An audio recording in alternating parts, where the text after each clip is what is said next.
Let's pray. Lord, our lives are yours. We want to be a drink offering poured out for you. So we're praying, Lord, may we love you to where we would want to do that. And when we don't feel like doing it, we would still give ourselves away in holy consecration. Now, Lord, that you could love us and make us your children is an amazing thing. And we're here worshiping you because you've done it. You've paid the price. You've written our names down in the book of life. And I'm just asking now, Lord, may we be willing to not let Jesus bear the cross alone, but to pay the price with him. So I ask now, Lord, help us know how to be the people you've called us to be. In Jesus' name I pray. Amen. Didn't want to be a pastor. I feel bad about that now.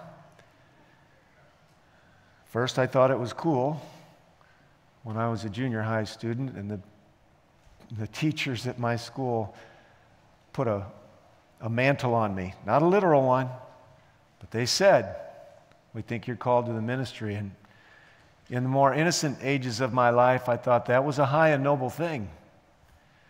Then I became a teenager. Unfortunately, kind of had a little sideshow with a love affair at the world going on. And there's nothing worse than standing up for God knowing that you shouldn't be doing it. So I ran away from it, attempted a couple different kinds of educational pursuits. Finally, I surrendered to it.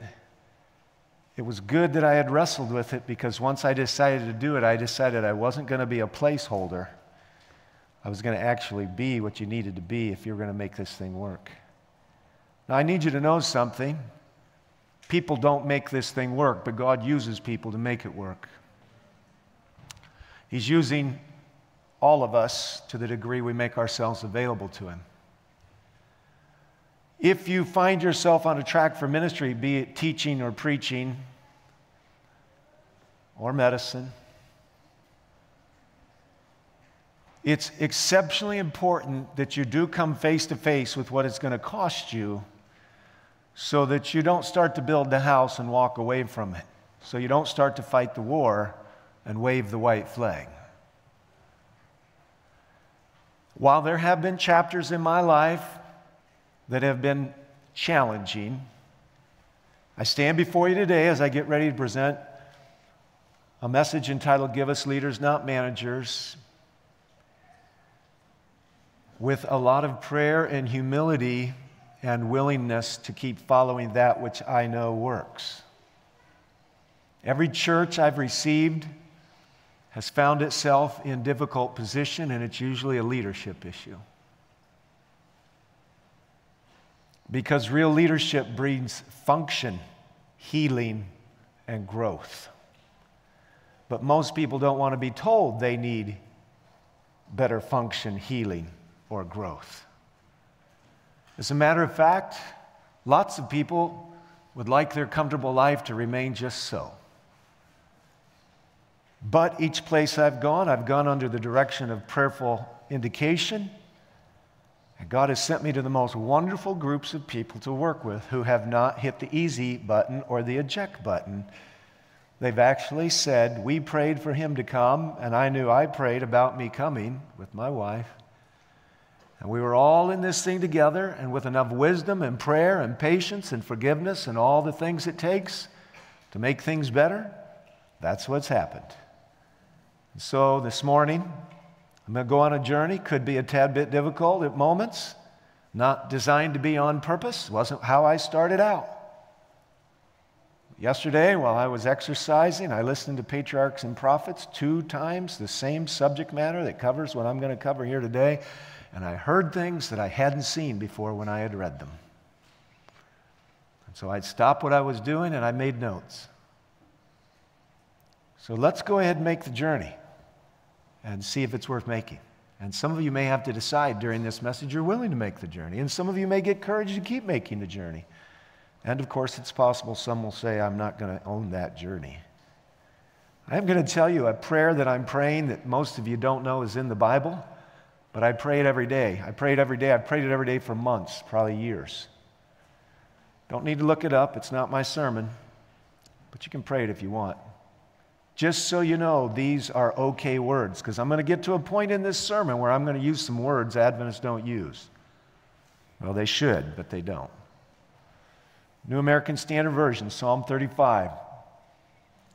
When I'm walking with God, when I'm on my knees, I pray this prayer almost every day. Contend, O Lord, with those who contend with me. Fight. There's one of those non-Adventist words. And I'm not here to promote fighting. But these are David's prayer. Fight against those who fight against me.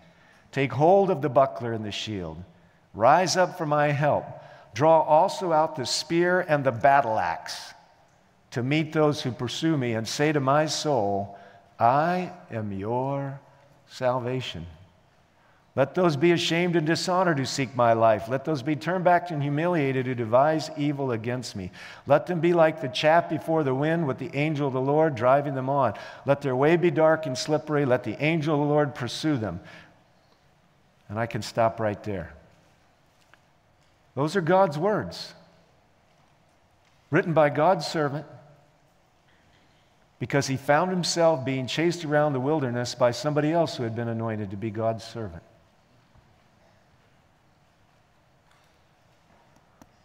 The great controversy hasn't ended, has it? And I need to tell everybody listening to me, as much as I love this church, this village church, and this corporate church, and as much as I love this message, everybody here needs to know that in my job, sometimes I'm supposed to make it a tad bit uncomfortable for people. Actually, they're not supposed to like me sometimes. Now, I like to be liked as much as everybody else. And I love friendship and fellowship as much as everybody else. But if I do my job, and this is what makes pastoral ministry so difficult, there are moments when I'm pretty low down on somebody's list. And worst of all, they can grab their Connect card and fill out a membership transfer to go somewhere else. And I've never pastored in a community where it's easier than this one. Fortunately for most pastors, if you think your row is hard to hoe, it's at least a 30-minute drive to the next church. Here, it's 3 minutes. You could walk. So let's go ahead and do this, all right? And let's have a wonderful, wonderful journey doing it. Because I do love you, and I love this church, and I hope you love me like I love you. Give us leaders, not managers. 2 Duke Divinity professors wrote an article that was published in the Review and Herald, January 25, 1990. Robert Wilson, who held 2 doctorate degrees, and Will Williman, who held a degree in the Sacred Theological Doctorate from, I think, Emory University. At the time, the editor of the Review was William Johnson. He held that post for a long time. I don't know why he chose to put this article, written by 2 Methodist professors, in the Adventist Review, but he did. President of the North American Division at that time was Charles Bradford, held that post right up until a few months after this article was put in. Speaking to the delegates assembled for the 1989 Annual Council, which happens every fall and will happen in a few weeks here, of the General Conference, North American Division, President Bradford said these words. He called for leaders to become truly leaders, not simply managers. In such a time as this, he said, the church needs more men and women of vision to move God's church ahead. There's only one problem with that. The laws of inertia say that when something stops moving, it's harder to get it going than it would have been if it would have kept moving. Now, Wilson and Williman penned words. You can find these, I think, on our website. They've been up before. I asked one of our pastors if we could put it back up again, so I'm assuming it's there. And if you'd like, we'd be glad to print you off a full copy. I'm only going to excerpt things from it. Let's go for it. Give us leaders, not managers. The article starts out saying leaders establish new institutions. They revitalize and reform old ones. They tend to be controversial because they inevitably challenge the existing social structures and accepted ways of doing things. Leaders will inspire both love and enmity. And if you're a pastor, you need to know you'll ebb in and out of those two emotions if you're doing your job just right, but never indifference. In contrast, managers accept the validity of the institutional status quo and they give their attention to its maintenance. And by the way, folks, we need good managers and good leaders. But they need each other, and we need to make sure we don't trend into a managerial approach to an organization that is led by Christ and needs effective leaders. They see that everything is done correctly by the proper person and consistent with precedent. In due course, the institution becomes an end in itself rather than a means to serve a larger goal. Now, when I was at the teachers' convention in Phoenix with thousands of teachers and preachers, I had a Seventh-day Adventist conference president come up to me, and these are the words he said.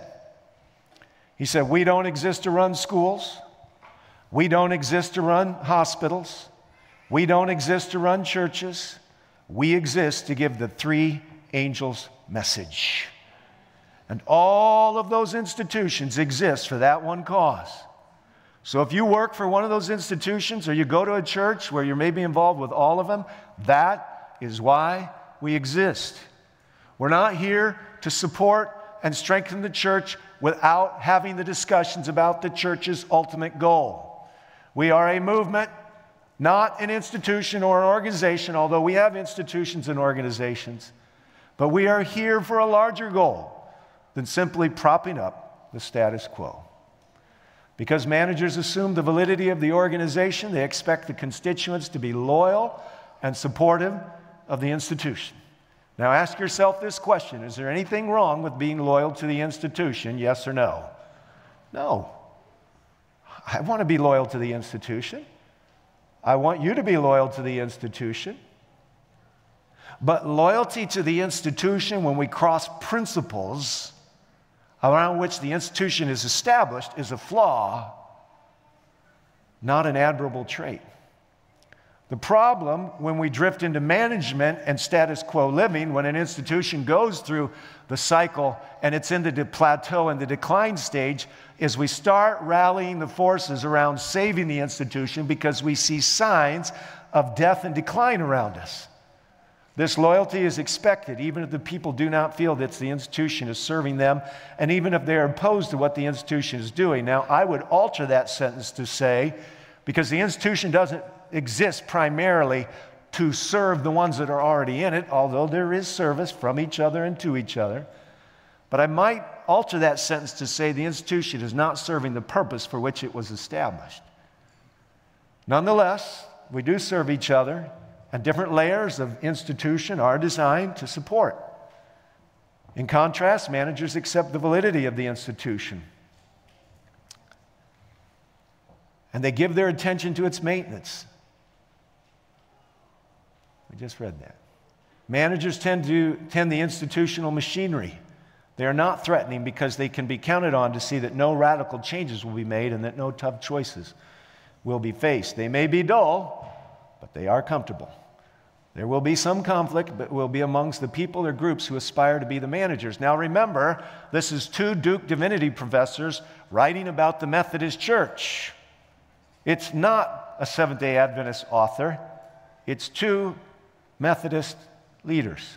We're told that there's nothing wrong with the machinery. We just need more female or black or conservative or liberal managers to run the machinery. The names on the doors change, but not the machinery. So nothing changes. The long-term result is a kind of institutional dry rot, sober words, which preserves the form after the strength is gone.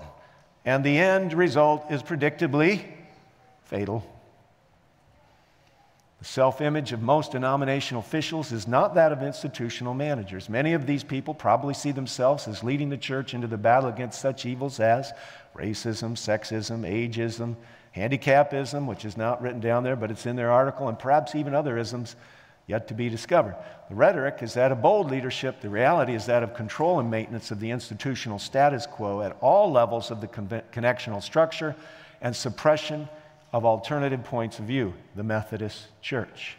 Clergy tend to be comfortable with the denominational managers because they can be trusted to maintain the status quo. They are the main beneficiaries of the machinery. That's true. I get my check through the machinery, just like the Methodist pastors. The laypersons who are elected to denominational offices in both the annual conference and the general church seem to quickly take on the perspective of the clergy, which is not automatically bad. But if you're looking for leaders and it's a managerial perspective, it is bad.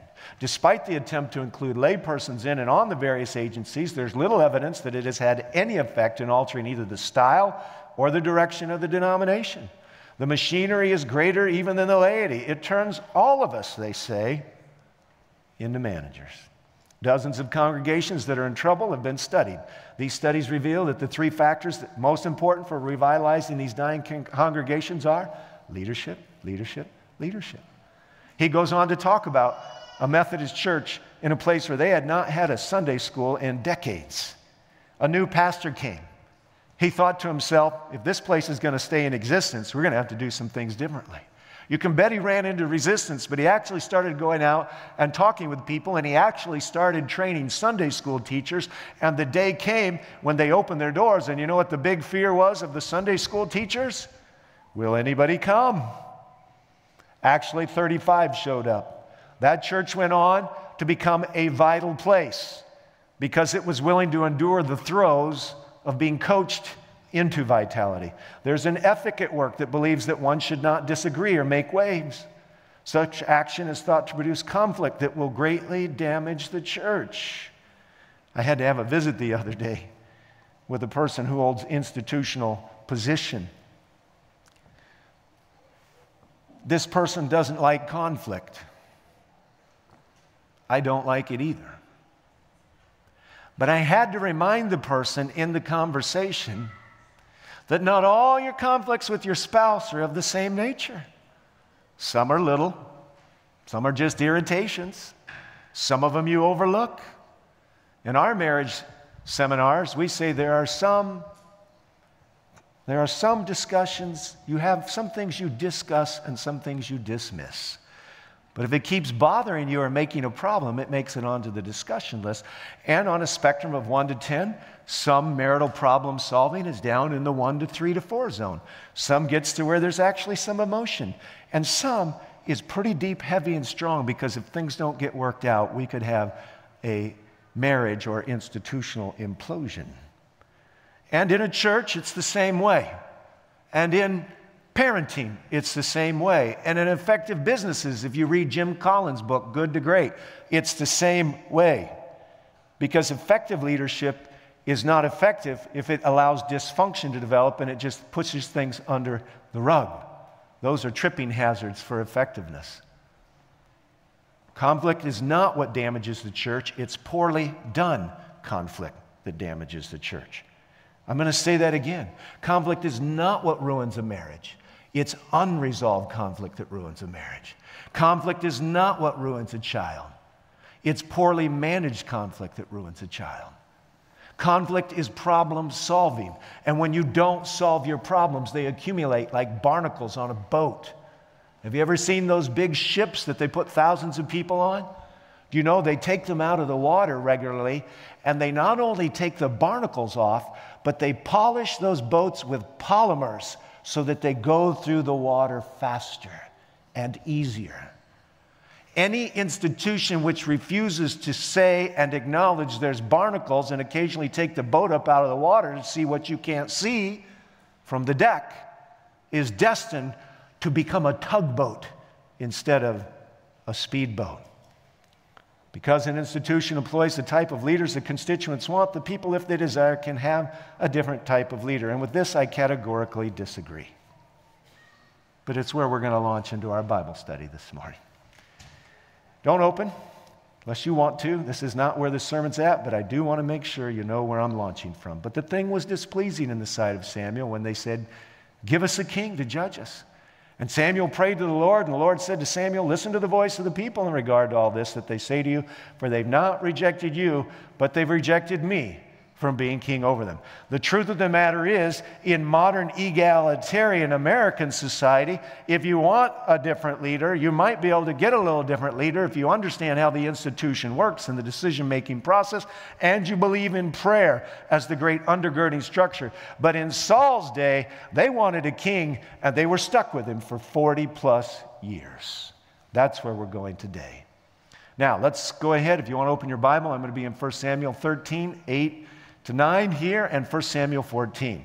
Most of everything I use will be on the screen, but if you want to follow along in your Bible, you can. I'm preaching from the New American Standard. The problem is this. Saul has a big battle to fight. The prophet has said, I'll be there in 7 days. The 7 days has come, the hour appointed is upon him, and Samuel is not there. He waited 7 days, according to the appointed time set by Samuel. But Samuel did not come to Gilgal, and the people were scattered from him. So Saul said, bring to me the burnt offering and the peace offerings, and he offered the burnt offering. That's right. He had a sword, he had a spear. Slaying the animal was no big deal. But what you need to know is the behind the scenes. And I want you to see 2 mistakes that Paul made. This is one mistake outlined in Patriarchs and Prophets. It says, day after day, Saul tarried. He's got a whole week of time, but without making decided efforts towards encouraging the people and inspiring confidence in God. No, the prophet's not there. As a matter of fact, he's going to providentially show up late. That's what she says in that chapter, chapter 60 in Patriarchs and Prophets. But instead of inspiring the people with confidence, something had emptied out of Saul's life spiritually. And if you're a leader here today, especially, or you're a leader listening, or a leader online, and you've allowed your spiritual vitality to drain out of you, no wonder you've become a manager instead of a leader. The truth of the matter, the Bible says, they that wait upon the Lord renew their what? Their strength. You don't wait on the Lord, you don't have spiritual strength. You cannot encourage the people to have something you don't have without being found out that you're a fake and a hypocrite. If you're going to change something in the cause of God, you need to know you're going to fight the devil, and sometimes the spirit of the devil and some of God's people. And of course, sometimes they're good people working from a wrong perspective, but you can't encourage people to be inspired in God if you're not praying and talking with God and reciting the promises and praying the prayers like I started out here. And I want to tell you, when you find yourself in the great controversy, get down on your knees and pray, Lord, contend with those who contend with me and fight with those who fight with me. And I'm here to tell you, I prayed about my kids that way. I have 4 good kids. The apple didn't fall too far from the tree, which means occasionally the iron sharpening iron that's happened inside the Kelly family is a natural strength or weakness, depending on how it blurs in and outside of its lines. Yes, he should have been encouraging them. And here's the other thing he did. With growing impatience, he awaited the arrival of Samuel, and he attributed the confusion and distress and the desertion of his army to the absence of the prophet. Well, wouldn't it be nice if it was the preacher's fault your kids don't like church? Wouldn't that be good? He's boring. It might be the fact that you're letting him play games and do things that put a scintillation connector on the end of every synapses so that nothing's exciting except what they decide is exciting.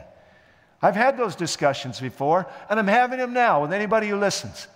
Church isn't interesting to you? There's a reason. It could be the preacher. It could be also that your spirituality is drained out and there's not a connecting cord with which the Spirit can resonate. Yes, it's nice to have a scapegoat for personal problems. Saul had his. It turned out to be Samuel. He managed to do all kinds of things. He'd slay the animal, walk out and see Samuel and act like nothing was wrong. And he resented the rebuke of the prophet. But there is a different story. It's his son. Chapter 14. Now the day came that Jonathan, the son of Saul, said to the young man who was carrying his armor, let's get over to the Philistine garrison that's on the other side. Now I want to tell you, Saul is perfect proof because he was filled with the Spirit before and he was chosen by God and he was a good leader. You need to remember, he went all the way up to Jabesh and delivered the city. And when he died, it was the men of Jabesh Gilead that came and got his body and gave him a proper burial. Saul was a valiant man at one point in time, but he lost his way with God, then he lost his way in leadership, and we're going to see he lost it so badly that before the day's over, he'll be ready to sacrifice his son rather than to acknowledge that there's a pride issue in his life, and he made a big mistake. Let's go over and see those Philistines. Something's in his heart that says this could be different. But he didn't tell his father. Saul was staying in the outskirts of Gibeah under the pomegranate tree, which is in Migron, and the people were with him, about 600 men. You know, Jonathan was not in a position to be inhibited by his dad. So instead of telling his dad what he's going to do, he's talked to his heavenly Father, and he's prompted to do it, and he does.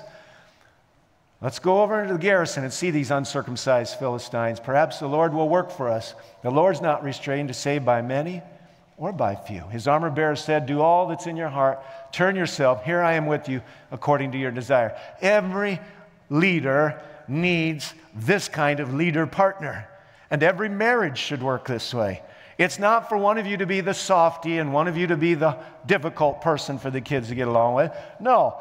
The blessings and the strengths of each other are merged together. But I want to tell you something. When I walk away from this plexiglass pulpit and I've said my final prayers and my final goodbyes, and I finally make it to the Sabbath dinner table, and later on in the day, my wife says to me, that was a good sermon.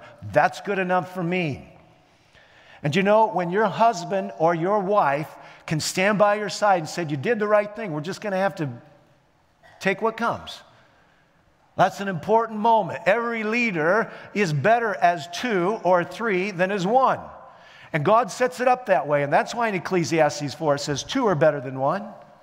And it's true in leadership. And I found in my leadership you get three people together who can be honest with each other, love each other, talk to each other, disagree with each other. And you've got like a triangle, the strongest geometrical shape. You have something that's hard to stop. And Jonathan said, behold, we'll cross over to the men and reveal ourselves to them. If they say, wait here until we come to you, then we'll stand in our place and not go up to them. But if they say, come up to us, then we'll go up to them, for the Lord has given them into our hands, and this shall be the sign. Now, Jonathan didn't say, if they say, we'll come down to you, we'll turn and run away. No, he said, we'll wait here. But he said, I want to put the sign of God's assurance on the challenge they give to us to do the harder thing. And that's what happened. When both of them revealed themselves to the garrison of the Philistines said, behold, sarcastically, the Hebrews are coming out of the holes, or they've hidden themselves. So the men of the garrison hailed Jonathan and his armor bearer and said, come up to us and we'll show you a thing or two. And Jonathan said to his armor bearer, let's go. The Lord has given them into the hands of Israel. Now the men of Israel were hard pressed on that day. We're skipping now. They've gone up. The angel of the Lord has stood by their side. Patriarchs and prophets says the angels were fighting with them and shielding them. Yes, 2 against 20 plus. As they came up a crag on the side of that valley that appeared to be insurmountable, they surprised the first century, and it was curtains for him. They go on to the other, and then there's a great earthquake, and pretty soon the Philistines are fighting each other, and now the battle is being won. But there's a problem, and I'm skipping some of it for time. Saul, who has become a man of fear, not faith, has made a rash oath. The men of Israel were hard pressed on that day. Saul put the people under oath, saying, cursed be the man who eats food before evening, until I've avenged myself on my enemies. So none of the people tasted food. But Jonathan didn't know this. The victory's being won. They have a little break in the fighting. They're walking through the woods, and there's some honey. I don't know why the men didn't say anything to them, but he takes his staff, he dips it into the honey, he holds it up to his mouth, and then afterwards the people say, your father strictly put the people under oath, saying, cursed be the man who eats food today, and the people were weary. And then Jonathan said something. It almost has the echoing sentiment of a leader, not a manager, who's got a wrong sense of loyalty around what royal authority is. And by the way, the words royal and authority, or kingly and authority, I want you to be paying attention to, because I'm going to show you something a little bit farther down the way here. Jonathan said, my father has troubled the land. See how my eyes have brightened because I tasted a little bit of honey. How much more if only the people had eaten freely today of the spoil of their enemies, which they found, for now the slaughter among the Philistines has not been great. And Ellen White confirms this. Had the people been free to eat, they would have been able to go aggressively after the enemies. When Paul had disbanded his men, he had made a big mistake back before the sacrifice where we began this sermon. Ellen White says he should have kept them together. He had had a mighty victory against the Ammonites. He should have gone on from victory to victory, but instead he disbanded them down to 3,000. Here we go again. We're going to get a break in the action because the men don't have the strength to keep going.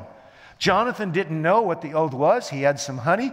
And Jonathan is not going to call a spade anything other than a spade. And he says, my dad has troubled the whole nation. He's gotten in the way of God. We could have had a much greater victory. Now, when it's all said and done, Saul's in a position of trying to make sure he's got enough courage to go on. So he calls somebody, and they pray, and they look for some divine indication. Saul inquired of God, shall I go down after the Philistines? Will he give them into the hand of Israel? But God didn't answer him that day. Then Saul said to Jonathan, because eventually he got an answer after they cast lots, tell me what you've done. And Jonathan told him, and he said, I indeed tasted a little honey with the end of my staff that was in my hand. Here I am. I must die. Certainly everybody knew how ridiculous this was. But Saul was not willing to back up. It would be too humiliating. It would take away a measure of his kingly pride. When it was time to go fight against the Philistines, he didn't say that God could be avenged on his enemies. When you read the oath in the scriptures, it's so that I can be avenged upon my enemies. Saul had become a me-focused person. And because of that, all of the people around him were now to serve him, not him to serve them. I reminded some of my coworkers the other day that the leader is the one who loves the most, sacrifices the most, serves the most. These are the people. I had a former Korean president in the Seventh-day Adventist Church tell me as a young man, he said, Ron, if you will love these people. It was a difficult church I was in at the time. He said, if you will love these people, they will follow you. Of course, there's more to it than that, but there's no substitute for actually caring about the people. You're not a divine salesman. You're not a peddler, Paul said. I'm not a peddler of the gospel. You're a spiritual father. Paul would say, you've got lots of teachers, but only one spiritual father. And real leadership is built around the greatness of heart, which is why David could be such an amazing leader, and Saul struggled. Saul said, may God do this to me and more also. You shall surely die, Jonathan. But the people said to Saul, must Jonathan die? Who's brought about this great deliverance in Israel? Far from it. As the Lord lives, not one hair of his head shall fall to the ground, for he has worked with God this day. So the people rescued Jonathan, and he did not die. But the clear, uninferred meaning of the text is that if it came down to Saul's honor or Jonathan's life, it was going to be Jonathan's life that was sacrificed. Now, I just want you all to think about that. We have a few other stories in the Bible where we have some really whacked out thinking. Jephthah, remember, he said, the first thing I see when I get home, first thing he saw was his daughter coming out of the house. Was she sacrificed? Was she banished? You're left with the impression that there was an actual human sacrifice there, so some contend that. What kind of person are we collectively? Who are we as a church? Have we morphed into a managerial mode where conflict is anathema? That means the worst thing that can happen to you. Talking about disagreeing is impossible. And so we just kind of collectively pile up our dysfunctions up through the way because the less connected to we are, the less we can do. I want to tell you, on that day, different from the day when Elijah stood on Mount Carmel and said, his great speech, if the Lord be God, serve him. If not, don't. And all the people were silent. To Israel's credit on this day, they step up, they stand up, and they say to the king, Jonathan is not going to die. That, my friends, is leadership. And it was incumbent. That means it was a responsibility of all those that were listening and watching to do that. And they did. But let's look at this just a little bit. Let's look at the commentary. Reading from Patriarchs and Prophets, page 625, it says, Saul could not claim the honor of the victory, but he hoped to be honored for his zeal in maintaining the sacredness of his oath. Even at the sacrifice of his son, he would impress upon the subjects the fact that his royal authority must be maintained. Now, the word royal is not one we use a lot because we're not part of the Commonwealth. We had a little thing called a revolution, and we set up something that was a republic, not a parliamentary system of government. And we believed in the rights of the minority and the rule of law. Yes, that's what America did. So we don't talk about royal authority, but we may find ourselves talking about institutional authority every once in a while. And I want you to do a little bit of thinking. Has humanity changed so much in the last 3,000 years that people can't make mistakes, that things don't sometimes go wrong? Let me ask you a question. Was David a good king or a bad king? Come on, talk to me. Was he a good king or a bad king? Choose good or bad. He was good. Did he do some bad things? Yes or no? Did he try to cover them up? Yes. Was his leadership wounded after he admitted he had done some bad things? Yes. He was not a man after God's own heart when he had Uriah killed and he took his wife. Spirit of prophecy is clear on that. Please don't call David a man after God's own heart while he was doing those things. He was not. Spirit of prophecy says so if you don't think you can establish that biblically. I'm wondering if Nathan the prophet was about to wound the institutional authority of the dynasty of David when he stepped in there and told the story about a little bitty lamb that belonged to some neighbor kids that the king took and slit its throat and flayed it and served it to some guest who came when he had thousands of lambs in his own. I wonder if Nathan was wounding the institutional authority of David's dynasty, or maybe because word was getting out and people aren't dumb, he was actually putting it back on solid ground. Think about it. What is the culture of our church? We could stick the word organizational in there. Let's go to another quote, just on the next page in Patriarchs and Prophets. Often those who are seeking to exalt themselves are brought into positions where their true character is revealed. That's what happened to Saul. So it was his case. His own course convinced the people, now this is just 2 paragraphs after the one I just showed you, that kingly honor and authority were dearer to him than justice, mercy, or benevolence. And here we see the history of Saul and David parting majorly. When it got through to David that he had taken somebody's little she lamb and sacrificed it, David, because he cared about justice, mercy, and benevolence more than his own position and place, was broken. Broken. But what if there wouldn't have been a leader by the name of Nathan who was going to lay his life on the line? I mean, some of them were sawn asunder. Some of them were thrown in pits. Some of them were slain on the spot. That's why there was blood soaked into the stains of the sanctuary stones.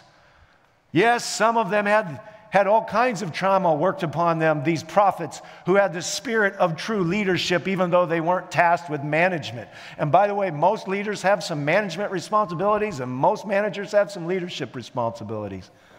But what if we took the word kingly and authority out and stuck the word institutional authority in instead?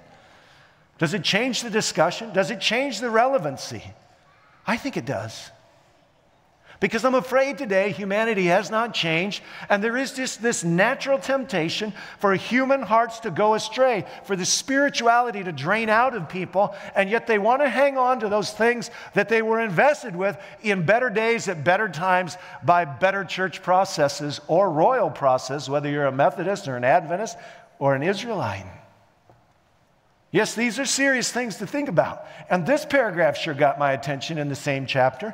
Either Israel must cease to be the people of God. Hold the fort. You mean the promises to Abraham? I think Jesus said it this way. I think the stones could talk for me if they needed to. Either Israel must cease to be the people of God. Man, there's a showstopper sentence. Or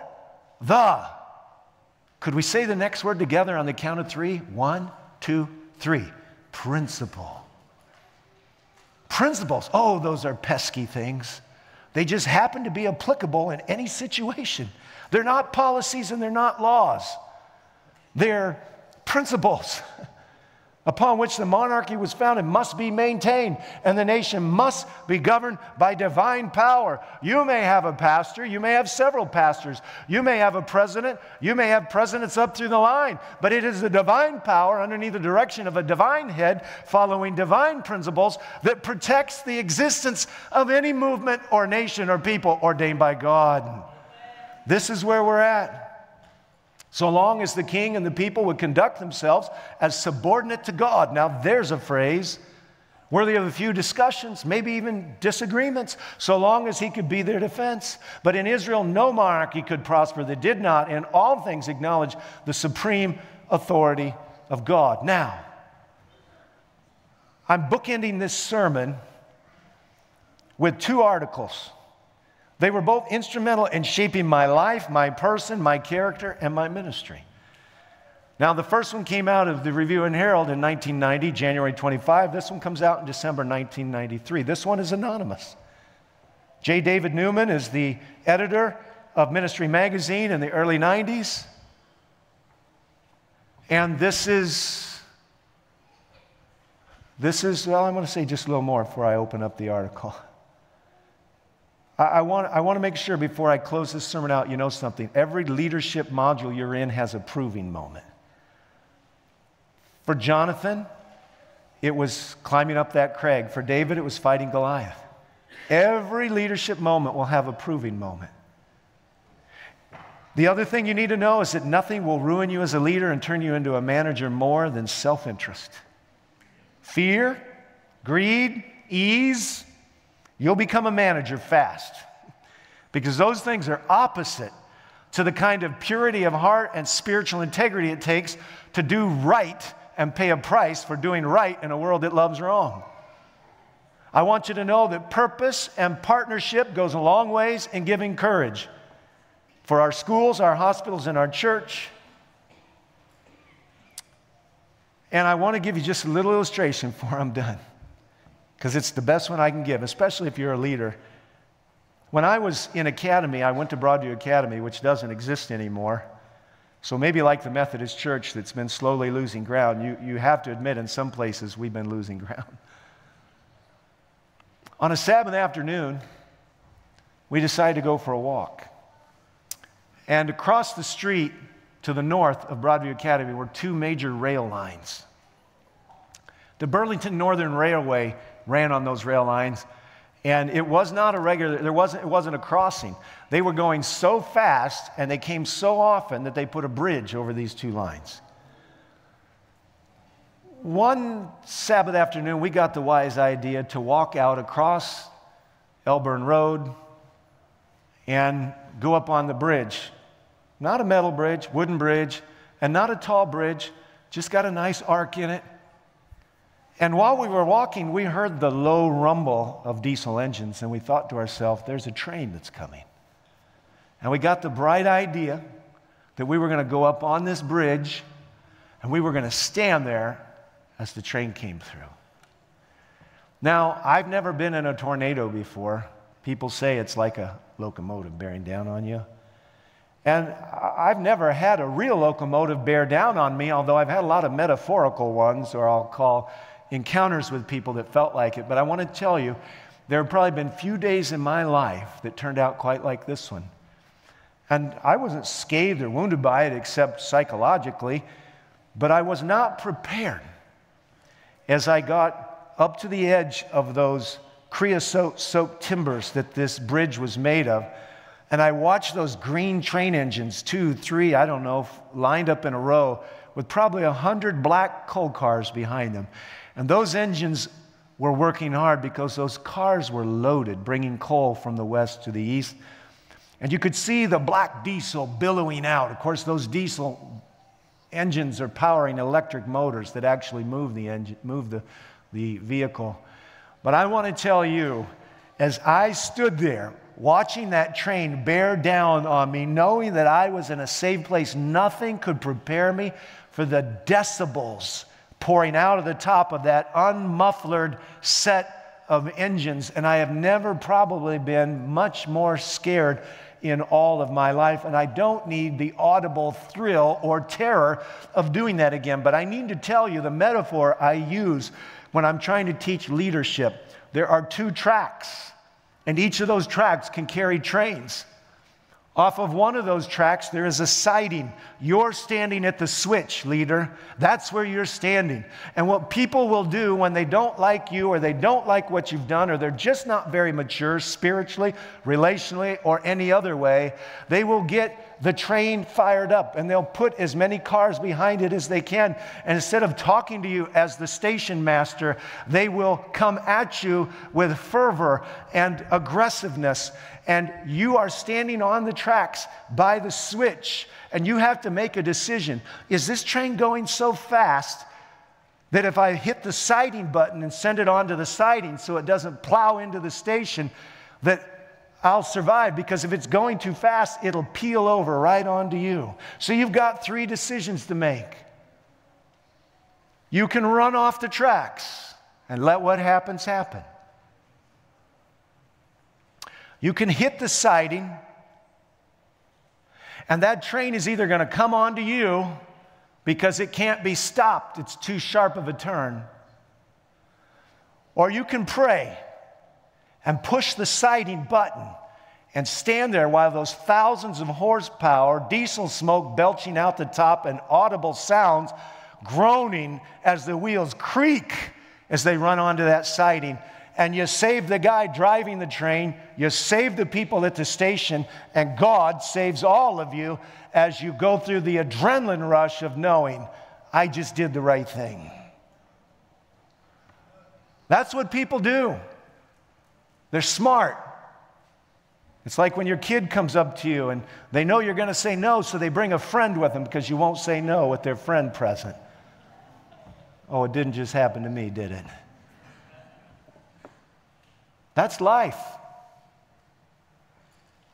Now let's talk a little bit about holy oil and fiery swords.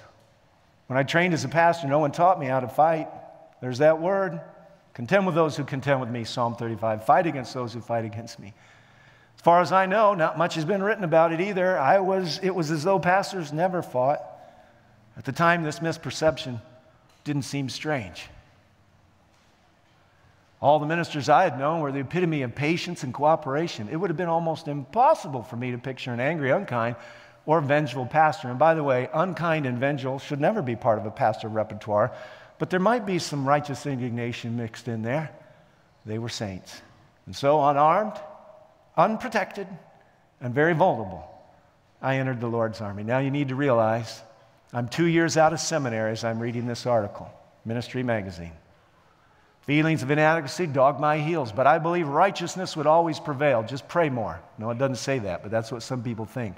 Although I wanted desperately to be the Lord's most courageous champion, I doubted that I could ever attain to such a lofty post. And by the way, I don't like conflict. And before I know I'm going to have one, I pray and pray and pray and pray and pray, and sometimes fast.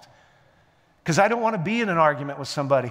I love being loved just like everybody else. And the bigger the church gets and the bigger your circle of influence gets, the bigger the target grows on your back and the less people can like you or they can adore you. But I'll tell you what, I just like to be in a healthy family where if I make a mistake, I can say I'm sorry and I'm still loved. But if I don't make a mistake, the people have enough spiritual good sense, goodwill, and determination to stand by my side and not run away. No ministerial intern is fully prepared to take up the Lord's banner, and I was no exception. I comforted myself with the thought that my colleagues would be supportive, sensitive, and helpful.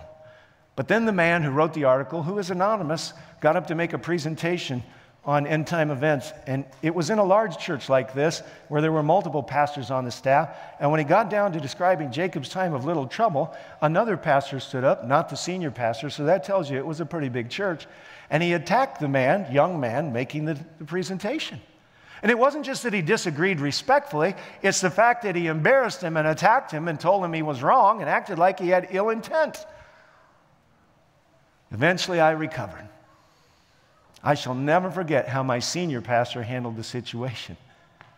I want to tell you something. I can tell you after 30-some years, the senior pastor blew it. Whether you're in a board meeting or a public place, when somebody, especially a coworker of yours, stands up and humiliate somebody else. Somebody else better stand up and nicely communicate, we don't do that around here.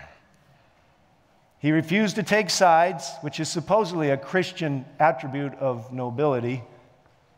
But most situations I've faced, there's right and there's wrong, even though it's mixed up sometimes. Instead, he just poured oil over the troubled waters, and sure enough, they quieted down. What seemed to work was to have a huge reservoir of oil handy to smooth over conflicts, to learn to be a people lover, which we should be and which we are. I thought that if I just kept the oil flowing and kept smiling, I'd be able to keep all things at least polite. I once worked with a pastor who illustrated the tragedy of ministering with a survival mentality. He was near retirement. I had learned his survival. I'm skipping things in the article. Well, I say I knew him. I didn't really. He'd learned how to hide his true self. He could dodge and parry as deftly as any fencing champion. All the while, he was careful studying you to see if you were safe to talk to. As soon as retirement came, however, he threw aside a lifetime of pretense and he left the church. He officially didn't leave. He just left physically and emotionally. The smiles and the politeness could no longer hold back the years of bitterness and loneliness. And I'm going to tell you, I've watched this in marriages. A woman will put up with an immature husband for about 20 years. But I want to tell you, you shouldn't put up with an immature husband for more than 20 minutes. Because if you practice the holy oil version of marriage, eventually you'll do what this man did. And I've dealt with too many women married for 20 years to people that are absolutely immature. And when they're done, I want to tell you, the cup is more than full. And you can talk till you're blue in the face. They're done. Let's go back. He became impaled on his own sword because he never learned how to use it properly. I'm no longer the idealistic young pastor I once was. The years have forced me to see that oil and kindness are not the only traits a minister needs.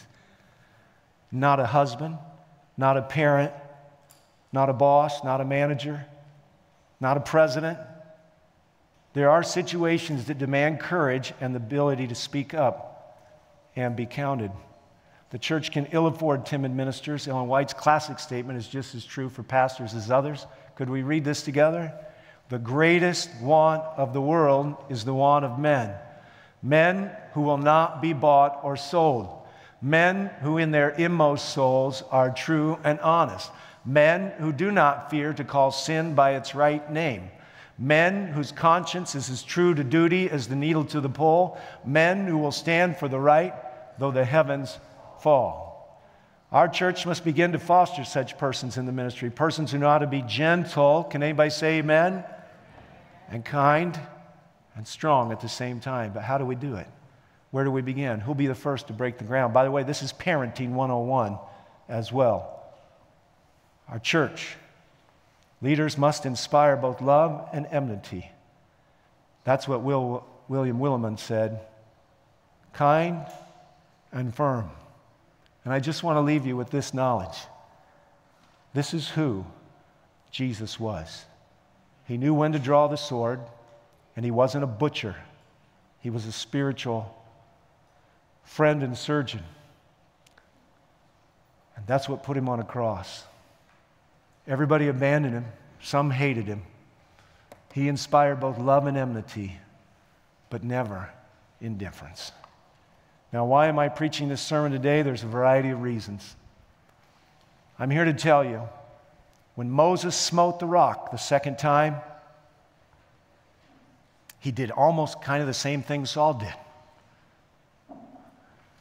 Don't let anybody eat today so I can be avenged on my enemies. Sounds an awful lot like, must we fetch you water out of this rock? And I just want you to know what happened. God held him out of the promised land. Not because he's a meanie, but because he's kind and he's firm. Moses even pled in Deuteronomy chapter 3, please let me go in, please let me go in. And God said, quit talking to me about it. The Hebrew actually reads, God was beside himself. He could hardly bear to hear a man he loved so dearly beg for something he couldn't and wasn't going to give him. So he said, go up on the land, go up on Mount Nebo, Moses had already gone up with Aaron. Aaron had died in Moses' arms. Whose arms is Moses going to die in? And why does he have to die? Except that the people had been confused over and over again that he was their leader. And God had to leave the absolute irreversible impression that he was not their leader. He was just the face of the leadership team. And they go up on that mountain. And God shows them everything. He shows them everything.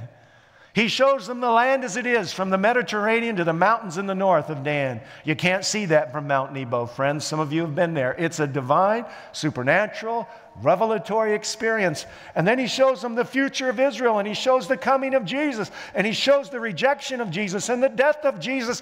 And then he shows Jesus being welcomed back to heaven. And then Moses sees himself in the group welcoming him back to heaven. And all of a sudden, Moses gets it. I serve a kind but firm Heavenly Father, and he can't let me go into this land. And he is going to die in the arms of God. And then, my friends, he'll be resurrected, and he'll go to the real promised land. Glory, hallelujah. That was Jesus who dealt with him there. That was Jesus who resurrected him. That was Jesus who said no to him. Yes, friends, Jesus is a leader who is kind, and he is firm, and he has paid the ultimate price so that we can go all the way to the promised land. But you can't behold Jesus without becoming like him. You may be timid, you may be shy, you may not have confidence. That's okay. God doesn't architect your leadership growth moment like he does mine. But I'm here to tell you today, the journey's not different for any of us. 40 years of wandering in the wilderness was a discipleship journey to try to convert them and admit they made a mistake and get them ready to go to the heavenly one that they had forfeited on earth. Yes, friends, we serve a good, good God. And he's a leader, and he's true to principle, and he knows the principles this church is built on. It's built on the principles of Matthew 18, talking and working things out. It's built on the principles of Leviticus 19, where you're supposed to speak frankly with each other. Don't hold a grudge in your heart. Don't account sin on somebody else's behalf because you didn't speak up. Listen, the world needs saved, but they don't think they do. Sometimes the church needs saved, and we don't think we do. I'm here to tell you, the journey's on. The journey for Moses came to an end, but he didn't lose his faith up on Mount Nebo. Let's stand together and sing about it and commit ourselves to continuing to make the journey. I am bound for the promised land.